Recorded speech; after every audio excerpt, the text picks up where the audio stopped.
Hello दोस्तों, मैं हूँ राधिका। मैं लाई हूँ आप लोगों के लिए सच्ची घटना पर आधारित एक हॉरर स्टोरी। तो चलिए बढ़ते हैं आज की कहानी की ओर। आत्मा से प्यार, एक छोटी सी लव स्टोरी। एक दिन ऑफिस से घर जा रहा था तो रास्ते में मुझे मेरे कॉलेज जिसमें मैंने अपनी ग्रेजुएशन कंप्लीट की थी उसी के बाहर एक लड़की दिखाई दी जो मुझे देखकर मुस्कुरा रही थी। मैंने उसे तारते हुए अपने घर की ओर निकल पड़ा। दूसरे दिन फिर वही लड़की मुझे उसी जगह पर दिखाई दी। वो भी मुस्कुरा रही थी और मैं भी मुस्कुराता हुआ घर की ओर निकल पड़ा। मुझे उसकी प्यारी सी मुस्कान से प्यार हो गया था, लेकिन कभी रुकने की कोशिश नहीं की।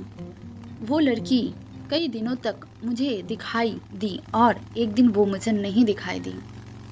मैं बेचैन हो गया, लेकिन मैं उसके बारे में कुछ नहीं जानता था और ना कभी बात की, इसलिए उसका पता भी नहीं था मेरे पास।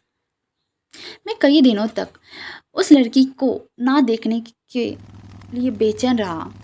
कई बार तो मैं कंपनी से जल्दी निकलकर उसका इंतज़ार भी करता था, पर वो मुझे नहीं दिखाई दी। एक दिन मेरे मोबाइल पर किसी अनजान नंबर से फ़ोन आया। मैंने फ़ोन उठाया तो एक लड़की बोली।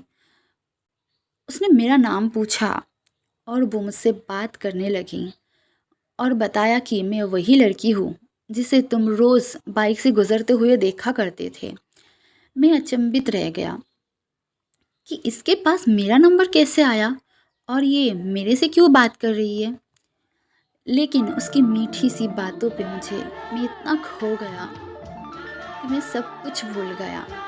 एक दिन उसने मुझे कॉलेज के बाहर मिलने के लिए बुलाया और मेरा दोस्त हम दोनों बाइक पर उससे मिलने को गए। क्योंकि कभी मैं किसी लड़की से अकेले नहीं मिला था, इसलिए मुझे घबराहट हो रही थी।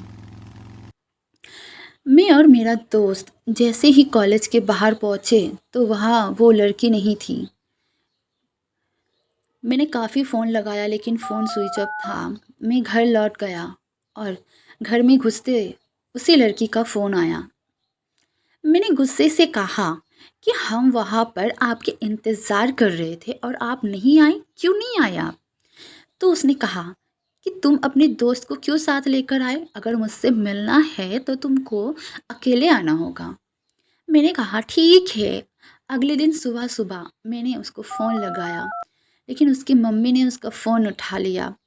मैंने एक बार तो डर गया, लेकिन कॉलेज के प्रोजेक्ट का बहाना कर उससे बात कराने को उसकी मम्मी से कहा। उसकी मम्मी ने कहा, पागल हो गए हो क्या?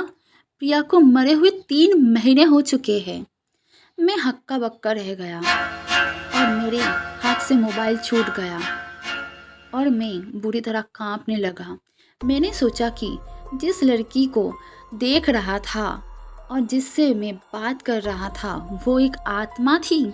मुझे फिर भी विश्वास नहीं हुई। मैंने अगले दिन फिर प्रिया को फ़ोन लगाया। प्रिया की मम्मी ने फ़ोन उठाया और मैंने सारी घटना सुनाई तो उन्होंने कहा, मेरी बात पर यकीन ना हो तो मेरे घर आकर देख लो। मैं प्रिया के घर गया तो प्रिया के फ़ोटो पर माला लगी थी। उसकी माँ ये घटना सुनकर भावुक हो गई, लेकिन उस दिन से मैंने अपना वो सिम निकाल कर फेंक दिया और नई नंबर ले ली और फिर कभी फ़ोन नहीं आया। लेकिन आज भी मैं अनजान नंबर से सहम जाता हूँ।